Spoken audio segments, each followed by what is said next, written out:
Jangan lupa subscribe YouTube channel Metro TV News dan jangan lupa nyalakan notifikasinya.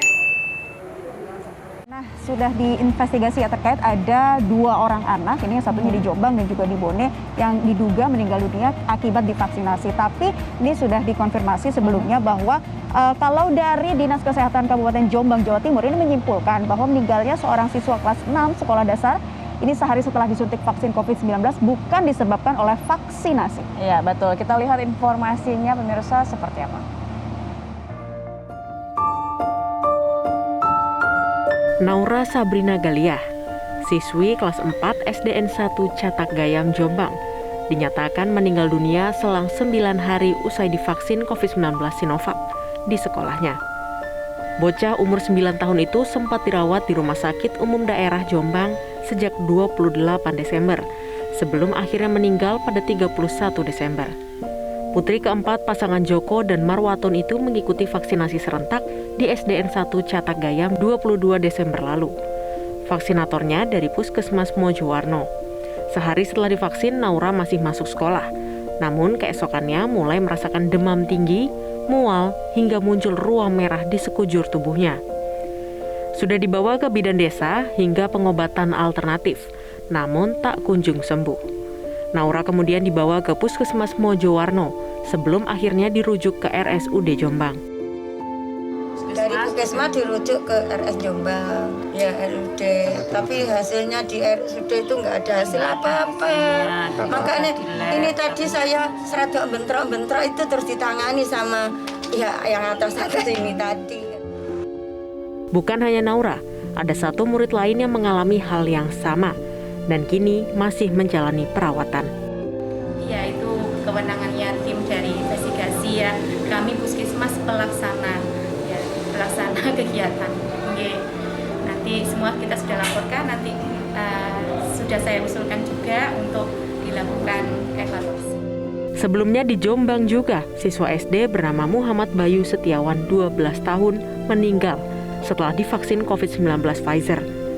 Namun setelah audit dengan melibatkan Puskesmas Mojowarno sebagai pelaksana, Komisi Daerah KIPI Jombang, dan Komisi Nasional KIPI, Bayu dinyatakan meninggal bukan karena vaksin. Sudah audit dilakukan yang diikuti dari tim Dinas Kesehatan yang melibatkan Puskesmas yang tempat kejadian, kemudian dengan Komda KIPI Kabupaten Jombang, Komda KIPI Provinsi dan Komnas sendiri akhirnya memutuskan bahwa kematian itu tidak ada kaitannya dengan vaksinasi yang sudah dilakukan. Setelah kejadian ini, pihaknya akan melakukan evaluasi terkait pelaksanaan vaksinasi, khususnya untuk anak-anak, terlebih melakukan pengawasan pasca vaksinasi. Dari Jombang, Jawa Timur, Amir Zaki, Metro TV. Naila dan juga pemirsa, meski 2 peristiwa tadi ya terjadi, pihak pemerintah mengklaim hingga kini belum ada kasus kematian akibat vaksinasi COVID-19. Pemerintah pun akan terus gencar ini melakukan vaksinasi COVID-19 untuk anak-anak usia 6 hingga 11 tahun. Dan lalu mengapa anak umur 6 hingga 11 tahun ini harus mendapatkan vaksinasi COVID-19? Ya, kita akan membahasnya bersama dengan anggota Satgas Imunisasi IDAI dan juga Ketua Popja Imunisasi Perhimpunan Alergi Imunisasi Indonesia Profesor Dr. Sisi Kartasasmita yang sudah bergabung melalui sambungan virtual kali ini, dan juga kita membuka telepon interaktif untuk Anda yang ingin bergabung pemirsa, untuk Anda yang ingin bertanya seputar vaksinasi untuk anak di nomor telepon 021 583 99100. Langsung saja kita sapa Prof. Sisi. Selamat pagi. Selamat pagi Naila dan Gadis. Iya, selamat pagi Prof. Tentunya ini kita perlu mengingatkan kembali kepada masyarakat, khususnya bagi orang tua yang ingin memvaksin anak usia 6 sampai 11 tahun. Dokter, bisa ditekankan lagi pentingnya vaksinasi untuk anak seperti apa? Silakan. Ya, vaksinasi untuk anak seperti kita tahu sudah lamanya ada ada imunisasi, program imunisasi nasional tahun 70-an itu untuk semua vaksin. Nah, sekarang memang kalau ada penyakit yang dapat dicegah oleh imunisasi, jadi dia akan berkurang jumlahnya, akan tidak berat, itu kita sangat penting sekali tentunya, termasuk untuk anak ya. Anak itu merupakan satu kelompok yang khusus memang. Jadi pada waktu akan melakukan vaksinasi juga itu kan dilakukan penelitian khusus untuk kelompok itu, jadi nggak usah takut. Kemudian pentingnya karena pada yang belakangan dulu itu anak dikatakan sedikit ya jumlahnya, hanya 0, sekian persen atau totalnya mungkin sekitar 10% ya dari seluruh penyakit.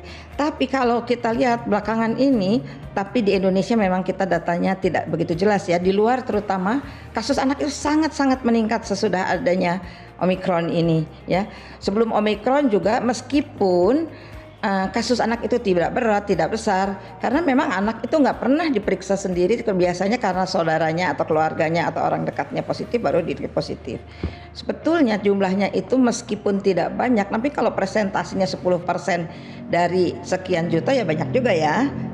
Kemudian juga bisa berat, anak itu bisa sampai semua organnya kena ya beberapa bulan kemudian, bisa kena long covid juga ya, jadi bisa meninggal, bisa ini. Jadi sangat penting lah saya kira vaksinasi covid untuk anak ini seperti juga vaksin-vaksin lain untuk anak. Baik, jadi sebetulnya banyak resiko yang bisa diterima oleh para anak-anak kita ya, meskipun saat ini kita lihat belum banyak informasi terkait dengan anak-anak kita yang terkena atau terpapar COVID-19. Prof Sisi, apa yang kemudian harus diperhatikan untuk anak-anak kita ini bisa mendapatkan vaksinasi sewajarnya atau tidak ada dampak kemudian setelah mereka mendapatkan vaksinasi? Ya, seperti kita tahu bahwa vaksinasi itu reaksi dari setiap anak ataupun semua orang yang divaksin itu berbeda-beda ya. Sudah dikatakan bahwa kita harus siap, berarti anak-anak itu harus sehat. Sehat dalam arti untuk mendapatkan imunisasi itu ada listnya, ada checklistnya juga sebagai yang dikeluarkan Kemkes kalau dia akan divaksin. Dan bias adalah sudah biasa ya bulan imunisasi anak sekolah, jadi anak divaksin di sekolah, jadi guru-guru juga udah paham mengenai hal ini, puskesmas udah paham. Di COVID ini khusus ada list khusus tensinya, apakah ada hipertensi atau ada penyakit kronis atau ada imunitas atau enggak, itu semua dimasukkan dalam list. Kalau semua itu tidak ada, anak sehat baru dia divaksin, dia nggak panas pada hari itu, dia nggak sakit. Jadi betul-betul memang dicek dengan benar. Sesudah pulang sama juga anak itu harus diobservasi oleh orang tuanya. Jadi sebelum pulang kan 30 menit ya diobservasi. Di rumah orang tua harus melihat apakah anak itu tidur aja, apakah anak itu panasnya tinggi, apakah anak itu sakitnya hebat sehingga dia sama sekali nggak bisa bergerak. Nah itu harus diperhatikan. Tapi umumnya gejala-gejalanya ringan aja, demam sedikit, tidak sampai 38, kemudian juga sakit, tapi sakit ya biasa kalau anak kan nggak mau digerakkan, coba kita gerakan, sakit nggak, dicek itu semua. Kalau sampai mengkhawatirkan harus segera lapor, itu ada nomor teleponnya di situ dari petugas ya, atau ke dokternya. Ya, mungkin itu disiapkan anak itu. Jelaskan sedikit informasi mengenai kejadian ikutan pasca imunisasi, salah satunya adalah demam. Nah, selain itu apalagi yang sering dihadapi oleh anak setelah divaksin? Kemudian berapa hari berlangsungnya? Nah, ini bagaimana juga cara orang tua untuk mengatasinya, Prof. Cisi? Ya, jadi biasanya yang paling sering itu yang lokal. Yang lokal itu sakit ya. Kalau di tempat suntikan sehingga dia nggak mau digerakkan. Kemudian merah. Tapi merahnya juga nggak merah banget, ya kemerahan lah gitu. Kemudian dia juga sedikit bengkak ya. Nah kalau itu berlebihan menurut orang tuanya, segeralah dilaporkan karena kan mereka udah biasa ya, udah tahu ya cara melihatnya. Kemudian kalau yang sistemik namanya yang umum itu bisa karena bisa gejalanya demam 37,5, 38 itu masih biasa, tapi udah 39 nah itu udah terlalu tinggi, udah mesti diberikan obat demam. Kemudian sakit otot ya, sakit badan, lemas, itu adalah gejala umum ya. Jadi itu adalah gejala lokal dan umum yang biasanya 2-3 hari saja hilang. Kalau sampai lebih dari 3 hari itu tetap saja malah bertambah, kita observasi biasa sampai 7 hari ya. 7 hari oh nggak apa-apa ya, biasanya sih hilang aja. Namun kalau misalnya nanti di dalam 28 hari pertama juga terjadi ataupun kapan, boleh dilaporkan kalau sesuatu yang seperti tadi ya, yang dari Jombang itu kan 10 hari kemudian baru sakit, itu betul dilaporkan. Tapi pada kenyataannya nanti banyak juga umumnya tidak ada hubungan dengan vaksinnya. Kalau orang tua sih kalau panas diberi obat panas boleh ya. Baik. Jadi observasi aja kalau orang tua sih. Prof, Baik, Prof. Apa yang terjadi di Jombang ketika demam tersebut terjadi 10 hari pasca vaksinasi? Apakah ini bisa dipastikan bahwa hal tersebut tidak ada kaitannya untuk dengan vaksinasi? Karena biasanya KIPI atau kejadian pasca imunisasi ini terjadi langsung begitu atau seperti apa, Dok, penjelasannya secara medis? Ya, kalau 10 hari panas itu memang kita harus cari apa sebabnya. Demam itu bisa oleh segala hal termasuk KIPI tadi. Tapi umumnya demam itu terjadi pada hari-hari pertama ya, kalau langsung ya yang disebut kejadian imunisasi yang langsung berhubungan dengan itu. Tapi tetap sesudah 10 hari pun kita harus mencari sebabnya apa dari demam itu. Salah satunya yaitu tentu dihubungkan dengan status dengan vaksinasi tadi. Namun tidak bisa kita menentukan begitu saja, harus ditanya ya riwayat history riwayat dari demamnya itu, bagaimana demamnya. Kita tahu sekarang ini musimnya demam berdarah misalnya ya, penyakit influenza. Jadi penyakit demam itu banyak ya, jadi itu harus dicari disingkirkan. Oleh karena itu ada tim yang lokal yang di situ yang di setempat Jombang, kemudian nanti dilaporkan ke yang nasional, yang timnya Prof Hingki tadi. Semua akan mempelajari secara verbal ya, jadi otopsinya itu secara verbal dulu ya. Kalau sampai akhir belum ketemu dan masih penasaran, bisa dilakukan otopsi ya. Baik, Prof Cici, nanti kita akan menanyakan lebih jauh mengenai pentingnya vaksinasi untuk anak. Namun usai jeda pariwara berikut ini dan kami masih menunggu partisipasi Anda pemirsa untuk dapat bergabung melalui line telepon di 021 583 99 100. Tetaplah bersama kami pemirsa di Selamat Pagi Indonesia.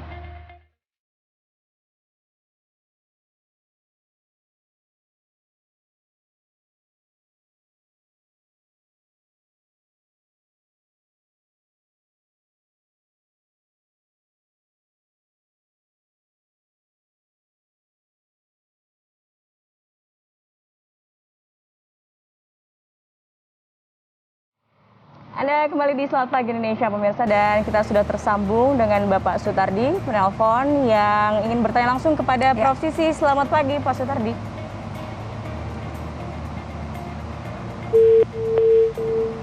Selamat pagi Pak Sutardi. Ya, mohon maaf ternyata kami mengalami gangguan komunikasi dengan Pak Sutardi. Ini seputar COVID-19 pada anak, pentingnya vaksinasi terhadap anak ya. Betul. Dan kita akan sambung lagi ke Prof Cici. Prof Cici masih tersambung dengan kami. Prof, tadi kita bahas mengenai dampaknya. Nah, untuk mengurangi dampak-dampak atau resiko yang dialami oleh anak-anak ketika menerima vaksinasi atau KIPI-nya tadi, apa yang mungkin kondisi-kondisi apa dari anak-anak tersebut yang sebetulnya tidak diperbolehkan untuk mendapatkan vaksinasi COVID-19? Ada tidak kondisi-kondisi tertentu, Prof? Ya, tentu saja ada. Kalau anak itu demam lebih dari 37,5-38 itu hari itu dia demam tidak boleh. Kalau dia tidak fit, tidak sehat ya, dalam kata ibunya bilang kalau dia lemas, dia itu batuk, pilek, udah janganlah ya. Berikanlah hanya anak yang sehat. Oleh karena itu harus didampingi ya oleh orang tua atau satu pendamping yang tahu riwayat anak tersebut. Kalau anak tersebut mempunyai penyakit kronis komorbid ya seperti diabetes, hipertensi, itu kan mereka minum obat. Kalau keadaannya stabil, boleh aja dia divaksin. Asma katakanlah, asma udah lama nggak serangan, tapi dia punya bakat asma. Kalau dia kedinginan atau apa, tapi pada saat itu dia sehat 7 hari nggak apa-apa, boleh. Jadi yang penting adalah anaknya sehat, stabil. Dan sesudah itu yang penting juga observasi di rumah, jangan didiamkan aja anak itu. Misalnya anak itu kelihatan luyu, ya kuyu, ya kemudian dia lemes, ya tanya kamu sakit badan enggak, kamu pusing enggak, dipegang, diukur suhunya, ya. Jadi itu 3 hari pertama lah itu yang penting. Kemudian kalau misalnya sudah 3 hari ya nggak usah terlalu ketat sampai 7 hari. Sesudah itu sampai 28 hari bilanglah anak tersebut kalau ada apa-apa bilang sama mami sama orang tua ya. Kalau ada pusing ada, jadi kita didik anak itu untuk bisa menilai sendiri apa yang dia rasakan ya. Kemudian terkait dengan observasi tadi, jika ada keluhan langsung menghubungi fasilitas layanan kesehatan. Prof Cici, bagaimana dengan sebelum divaksin? Apa kebutuhan-kebutuhan katakanlah seperti nutrisi yang harus diisi oleh anak gitu ya sebelum menerima vaksinasi? Karena banyak juga orang tua yang terkadang kemudian memvaksin anaknya dengan kondisi anaknya katakanlah belum makan atau dengan kondisi tubuh yang lemah. Seperti apa, Prof. Sisi? Ya betul sekali ya, sebelum vaksin tentu saja disiapkan anak. Yang penting adalah anak juga diinformasikan. Nah, kamu besok mau divaksin COVID. Vaksin COVID itu untuk apa? Kamu itu nanti akan sakit sedikit ya. Jangan bilang enggak sakit sedikit, mungkin pegel, mungkin nanti ini. Sesudah itu, nah itu nasihat itu ya. Dan satu yang jangan lupa, tetap protokol kesehatan harus dilakukan belum sesudah imunisasi juga termasuk masker. Kemudian sesudah itu diberikan makan yang seperti biasa aja sih sebetulnya. Kalau sehari-hari makanannya udah sehat, gizinya seimbang, ya itu aja yang diberikan. Cukup minum, kalau bisa bawalah minum ya ke tempat suntikan, takutnya harus menunggu ya. Jadi supaya dia jangan susah cari-cari kemana-mana. Kemudian minum cukup, yang tidur juga cukup ya. Suruh jangan terlalu kalau bahasa Sunda motah, tapi ya gerak-gerak itu apa sih kalau kurang tidur ya, itu juga menjadi penting, betul. Baik, intinya harus dalam kondisi sangat fit ketika menerima vaksinasi ya, Prof ya. Prof, kita sudah tersambung lagi dengan Pak Sutardi dari Mojokerto.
Ini tadi ciri-cirinya.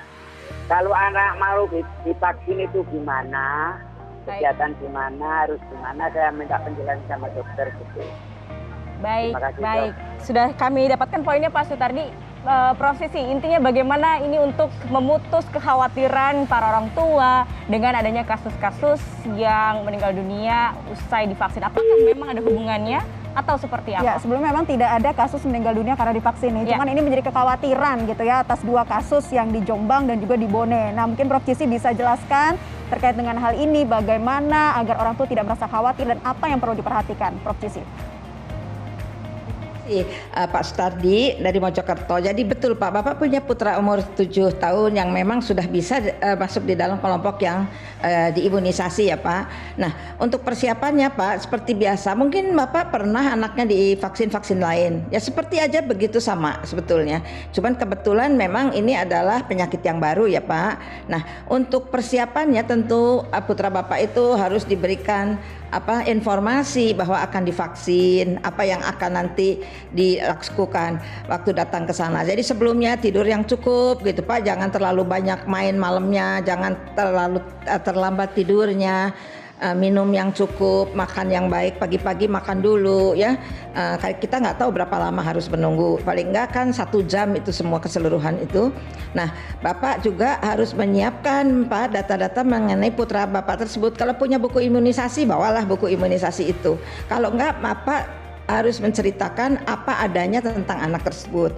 Kalau putra Bapak misalnya suka bersin-bersin, kalau dingin, kalau itu ceritakanlah itu ya. Sebetulnya itu kan bukan kontraindikasi. Tapi kalau putra Bapak punya satu penyakit tertentu, misalnya penyakit jantung bawaan ataupun diabetes atau apa yang harus dikontrol dokter, Bapak tanya dulu sama dokternya, nggak usah pakai surat. Pak dokter ini mau divaksin boleh nggak? Nah gitu, Pak dokter itu paling tahu. Kemudian kalau nggak ada, semua sehat, nggak pernah sakit apa-apa, nggak punya penyakit apa-apa, ya siapkan aja untuk hari itu imunisasi dan dinasihatkan sesudah imunisasi apa yang akan terjadi Gejala lokal itu Pak, yang langsung itu biasanya ada sakit di tempat suntikan. Biasa kan anak-anak kalau habis disuntik sakit ya, jadi jangan bilang bahwa nggak sakit. Kalau disuntik sakit tapi nggak terlalu masalah. Kemudian kalau digerakkan ya, gerakan sedikit dia sakit, tapi coba aja Bapak pegang tangannya, coba digerak-gerakkan nanti sesudahnya dibantu ya. Kemudian bengkak, kemudian merah. Kalau itu semua dalam batas normal, dalam arti itu sedikit, nggak usah dilapor, diobservasi aja sampai 3 hari. Kalau masih malahan tambah banyak, nah baru Bapak lapor ya. Kalau seandainya panas, sumang-sumang aja, ya udah nggak usah dikasih apa-apa, diobservasi aja, diukur suhunya ya, lihat tidurnya terganggu atau enggak. Nah kalau sudah misalnya semua kepada baik, masyarakat bahwa pentingnya vaksinasi terhadap anak begitu, dan juga jika tidak mengerti bisa langsung tanyakan kepada layanan fasilitas kesehatan. Jadi pertanyaan dari Pak Sutardi tadi sudah terjawab, jangan khawatir ya Pak Sutardi untuk segera memvaksin anak. Ya baik, dan kita juga ada penelpon berikutnya. Prof. Sisi, ada penelpon dari Masamba, Sulawesi Selatan, Bapak Sistor Harjo. Selamat pagi. Pagi. Silakan Bapak. Makanan apa yang bisa untuk kuat kebal tubuh itu? Baik, nutrisi atau makanan apa yang dibutuhkan agar kebal dari COVID-19 atau bagaimana Pak maksudnya? Ya, untuk COVID-19 ini ke depan. Harus bagaimana tidurnya atau ya. Oke. Baik, terima kasih atas pertanyaannya Pak. Silakan Prof. Sisi dijawab. Sulawesi Selatan. Anak itu kita harus memberikan nutrisi yang baik, yang gizi yang seimbang, dalam ada proteinnya cukup, kemudian ada kalorinya cukup, karbohidratnya ya, kemudian lemaknya cukup dan vitaminnya cukup. Jadi gizi yang seimbang yang biasa diberikan Pak ya. Kalau itu diberikan, insya Allah dia akan tumbuh kembang dengan baik, juga respon imunnya akan baik. Kemudian kalau dia suka susu, boleh diberikan susu ya, boleh diberikan sayur-sayuran yang baik. Jadi cukup dengan memberikan makanan yang jumlahnya mencukupi untuk seorang anak itu kira-kira, kemudian juga yang seimbang gizinya, nutrisinya. Itu akan memperbaiki daya tahan tubuh untuk semua penyakit termasuk COVID. Ya, itu dia ya, imunitas tubuh harus diperhatikan, menjaga gizi seimbang, pola tidur yang baik dan lain-lain tadi sudah dijelaskan oleh Prof. Cisi. Terima kasih Prof. Cisi.